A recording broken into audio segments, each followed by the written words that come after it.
Vijapur road परिसरातील श्री द्वारकाधीश मंदिरात श्रीकृष्ण जन्मोत्सव आणि दहीहंडी सोहळा मोठ्या जल्लोषात साजरा करण्यात आला। सोलापुरातील विजापूर रोड परिसरातील श्री द्वारकाधीश मंदिरात शनिवारी श्रीकृष्ण जन्मोत्सव भक्तिमय वातावरणात मोठ्या उत्साहात साजरा करण्यात आला। मंदिर परिसर भक्तांच्या जयघोषानं दुमदुमून गेला होता। सकाळी 7 वाजता श्री द्वारकाधीश प्रभूंच्या पंचामृत अभिषेकानं उत्सवाची सुरुवात झाली। त्यानंतर सकाळी 10 वाजता तिलक दर्शन झालं। दिवसभरात मंदिरात दर्शनासाठी भाविकांची मोठी गर्दी उसळली होती।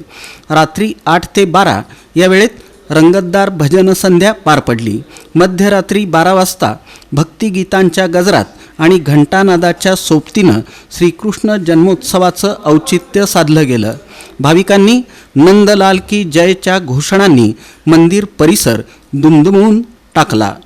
रविवारी 17 ऑगस्ट रोजी सकाळी 10 वाजता नंदोत्सव पाळणा दर्शन सोहळा पार पडला, तर सायंकाळी 7 ते रात्री 9 या वेळेत दहीहंडीचा पारंपरिक कार्यक्रम रंगतदार वातावरणात पार पडला।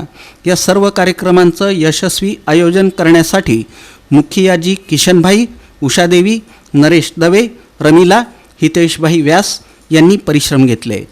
मंदिर समितीचे ट्रस्टी बिपिनभाई पटेल, विजयभाई पटेल, जयेशभाई पटेल तसंच व्यवस्थापक दत्तात्रय पाठक यांच्या मार्गदर्शनाखाली हा भव्य उत्सव पार पडला। भाविकांच्या ओढीनं सजलेला सोलापुरातील विजापूर रोड परिसरातील श्री द्वारकाधीश मंदिराचा जन्माष्टमी उत्सव भक्तांच्या मनात अविस्मरणीय ठरला। श्री द्वारकाधीश मंदिर, बीजापुर रोड, सोलापुर। मैं किशन भाई मुखिया जी। सभी वैष्णवों को कृष्ण जन्माष्टमी और नंद महोत्सव की खूब खूब बधाई।